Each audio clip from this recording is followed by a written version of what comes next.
Speaking of left-wing fanatics, we have a massive problem in Australia, in our inner cities and with people under 35.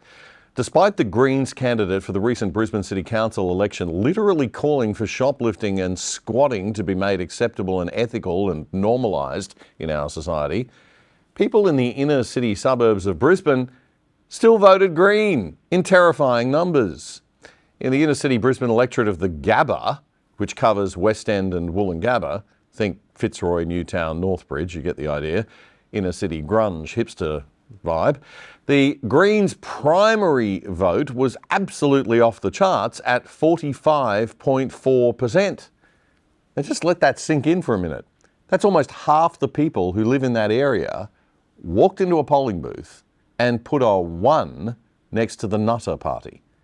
And Brisbane really is no different to any other Aussie city in this respect. It's just that in other places there's more teal than green, but generally the same values. What will it take for people to wake up to the fact that, firstly, the Greens are radical socialists and communists, and secondly, that socialism is not a good thing? Before you just dismiss this as inner city flakes and lefty kids, think again. Half. That's not a big percentage, it's huge. That is literally every second person, right? And these suburbs are also where a lot of the corporate and government managerial class live. And have a look at this from the more affluent Brisbane area of Paddington, also inner city, but a much wealthier vibe, which the Greens have just won for the first time. Almost 40% primary vote and a comfy 51% after preferences kicked in from Labor to get them over the line. So, Seal Chonghua, who put at the top of her bio the following sentence, "I am Eurasian, a proud woman of colour, and I was adopted at 6 weeks old. I was fortunate to be raised with a mix of European, Australian and Chinese cultures by 2 loving parents." Whoop-de-doo, I mean, my kids are Eurasian, I'm mixed race. What the hell's that got to do with your ability or suitability to be a city councillor? But for the woke kids, it's all that matters. Never mind the silly superficial stuff like, oh, I don't know, experience at anything. She goes on, "I currently work in IT and have studied a bachelor's degree in visual arts, majoring in illustration at the Queensland College of Art."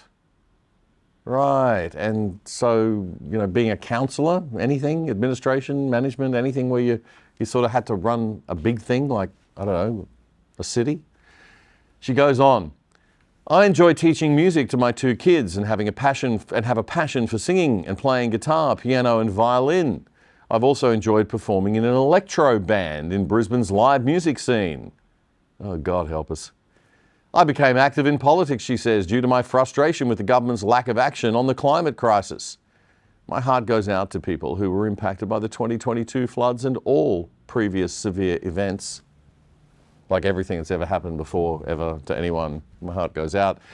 "We need Brisbane City Council to do so much more," she says, "to prepare and protect our communities." Do we? Do we really need more government? I think they do a fine job at Brisbane City Council, but I think it's enough. Stop spending money before you've even got in the council chamber seal. Really. You voted for this woman, Paddington, with those credentials. Nothing wrong with loving your kids and wanting to play music and being an artist. It's all fabulous. But we are voting for councillors here. And there were a few other districts that also ended up with their very own seals because of the ignorant, foolish, childish way that too many people insist on voting in this country. We reap what we sow, Australia. We have a democracy, but it is incumbent upon us, the adults in the room with a brain, to lead and guide and teach the young and the older fools around us who haven't grown up yet of the serious dangers of voting this way. We're failing in our role as parents and leaders and mentors in this country. Investment capital has even gone woke. What little money isn't controlled by leftist superannuation funds is being spent on corporate ESG and DEI nonsense. All the money's just gone, hiding overseas somewhere probably.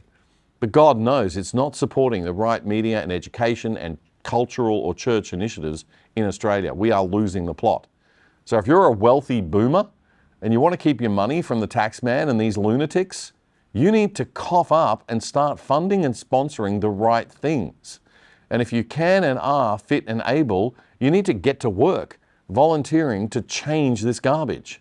Mentor a young person, talk to your kids and grandkids, give them books, podcasts, teach them about economics and liberalism and capitalism. Because we are in serious trouble if the Greens overtake Labor as the dominant left party in this nation. Some people say I'm too preachy on this show. That's going to be preachy. Sorry, needs to be preached. Here's a fun reminder from a recent show of how dangerous these people can get. The Greens have fielded a candidate for Lord Mayor, a guy called Jonathan Ranganathan. And Brisbane is a big green town. All 3 federal electorates covering central Brisbane are green. People like green things. They like nature and the environment. They just don't realise that the Greens' political party isn't green, it's red. It's a watermelon, green on the outside only. And Jonathan Sri, as he used to be known before he changed his name, is as red can be. A public guide to breaking the law. Honestly, I think it's better that people take the time and work out whether a home is actually empty. Councillor for the Gabba, Jonathan Ranganathan, taking a different approach to address Brisbane's housing crisis, sharing on social media a how-to for squatters, encouraging people to break into empty homes. That clip was part of a story from Channel 7 News Brisbane just over a year ago. Sri Ranganathan said he was just trying to draw attention to the housing crisis. He wasn't actually encouraging people to squat. Okay. Just like the time he said that shoplifting from Coles or Woolies was okay.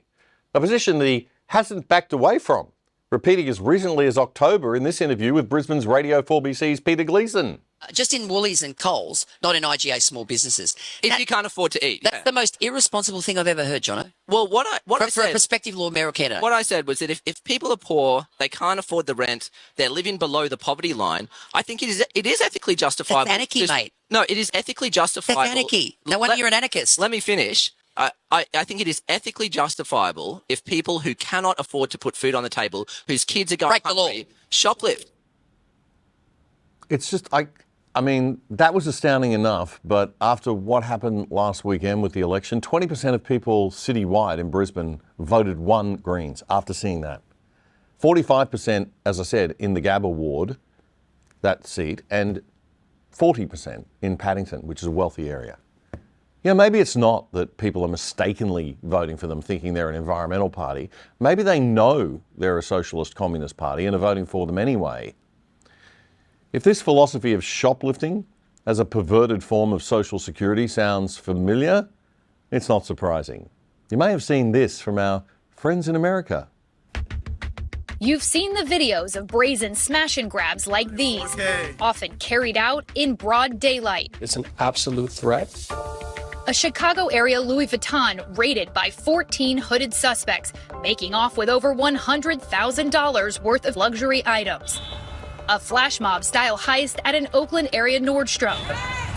This New York jewelry store, windows smashed in with hammers. Federal authorities and retailers are now sounding the alarm about the growing danger of organized retail crime that is sweeping the country. So that's where it leads. So we want that. Okay. US ABC News Nightline show there in a story from late last year. New laws from radical left Democrat Party-run states making shoplifting small amounts of goods legal. That's what caused that. The same policy that the Greens are promoting leads to massive organised crime. Authorities say organized retail crime is large-scale theft of mostly high-value items from handbags to power tools, which are often then illegally resold online on sites like Amazon, eBay, Facebook Marketplace, or Craigslist. They're very much organized in the sense that they're doing it for the profit. Obviously, the profitability is the key here. Companies say this type of crime is reaching unprecedented levels, jumping more than 26% in 2021 and forcing the average family to pay an estimated $500 more each year on goods. That's basic economics, folks. Nothing is free. An idea that seems to escape the Greens and most of the left-wing thinkers generally who vote for them. But that's reality, and no left-wing theories are going to change it. If people steal, someone has to pay somewhere. The workers who lose their jobs and the other customers who pick up the tab. And what happens if the crime continues and the law allows it? The shops close down and leave. That's what's happening in America. But try explaining this over a chai latte in West End, Glebe or Fitzroy to a genius green like Jonathan Sri Ranganathan, and you'll get called some neo-liberal right-wing nutjob. Okay, we're the nutjobs. I got it, right. In some cases, employees fight back. This family-owned jewelry store in Huntington Beach, California says they were targeted by thieves last year. It's our family business. We wanted to protect it, I guess, like protecting what's ours. But many larger retailers do not want their employees to intervene. Lululemon recently fired 2 employees for chasing alleged robbers, as seen in this video. Get out! Get out! The company saying in a statement the 2 women were fired for knowingly violating our zero-tolerance policy related to physically engaging with the perpetrators, which put their lives and the safety of our guests and other employees at risk. Our people's safety is our #1 priority. Home Depot also tells its employees not to stop robberies in progress, warning of the dangers. That's the US ABC's Nightline program late last year. What a bright future the Greens have in mind for us. Here's an idea. How about enforcing the law and ensuring even minor shoplifting offences are punished so that the crime doesn't increase? We pay tax, we have social security, there are plenty of places people can go if they need help. But normalising shoplifting as a way to help the poor? No thanks. You see, what these Greens don't get is that our society runs on a law and order platform that is very fragile. If you break it just a little bit, it can completely collapse. But we also run on a platform of unspoken rules of behaviour. The idea that what is yours. The concept of the right to property ownership is the very cornerstone of free market capitalism.